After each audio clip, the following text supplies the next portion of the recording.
Come here and give me a kiss.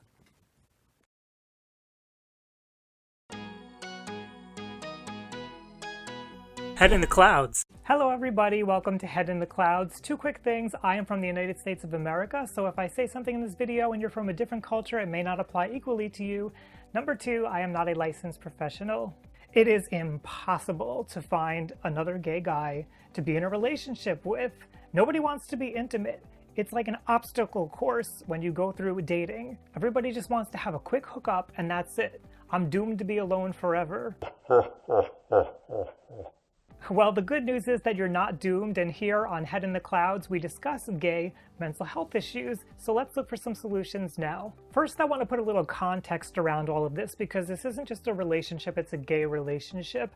And what does that mean? Well, it can mean a lot of different things to a lot of different people, but one thing that concerns me is a lot of gay people have experienced some form of trauma in their lives. That could be things like being bullied in school or bullied by peers. It could be being kicked out of your house. It could be abuse from within the house. It could be facing discrimination and harassment at your job. It could be being attacked out on the street. And many of us have witnessed crimes and assaults and different kinds of abuses towards other people who are gay. That can also be traumatizing. And that's not to say that everybody who goes through these things is going to be traumatized or going to go on to develop a mental disorder, but we live in a culture where, unfortunately, gay people are more likely to experience many of these things. Now, I bring up trauma because trauma does have the possibility of changing the way that you relate to other people, especially gay men. For example, if you've been beaten up, physical touch, especially if you've been beaten up by another man, physical touch from a man may appear threatening to you.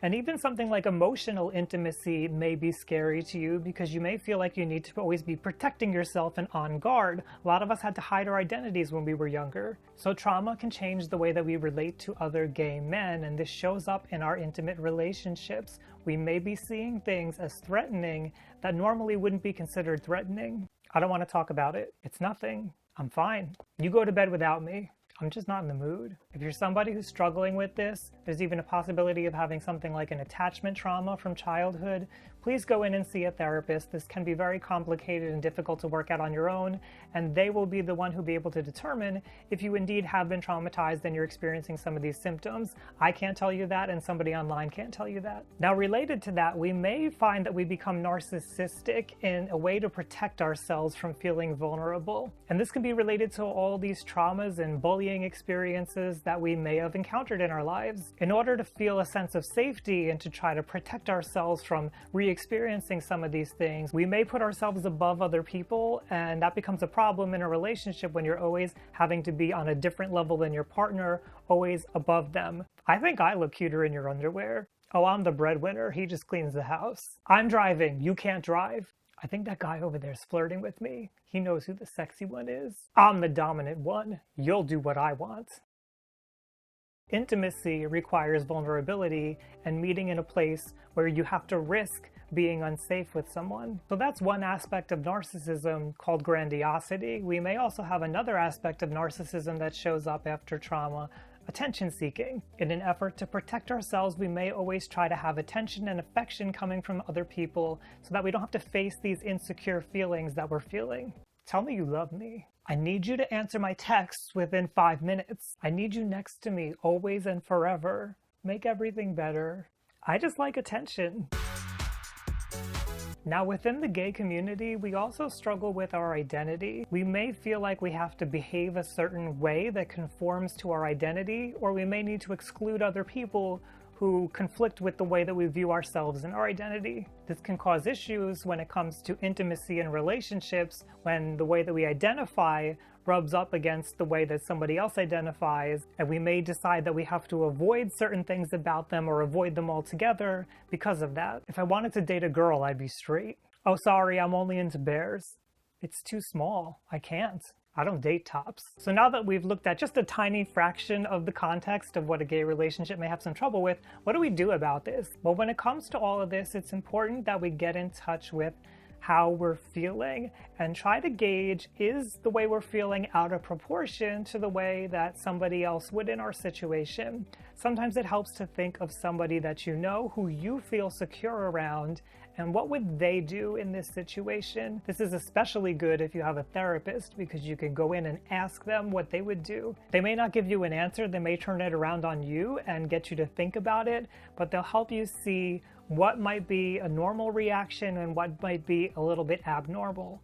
My brother wouldn't think it was a big deal if his wife went to a party. Why do I freak out? Well, one thing to do is to consider that if somebody else is avoiding you, there may be more to it. Some of these things I brought up may be part of the reason why. Communicate with them.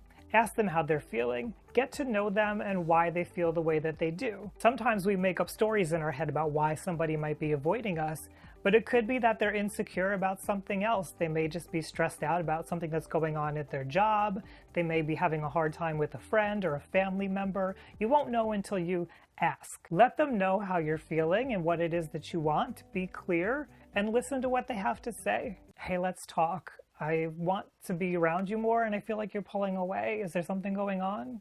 Communicating also gives this person the opportunity to make a change. So if they didn't realize that they were avoiding you, now they have the chance to talk with you and figure out what it is that you want, and you can negotiate the relationship and hopefully become intimate in having this conversation and go closer together.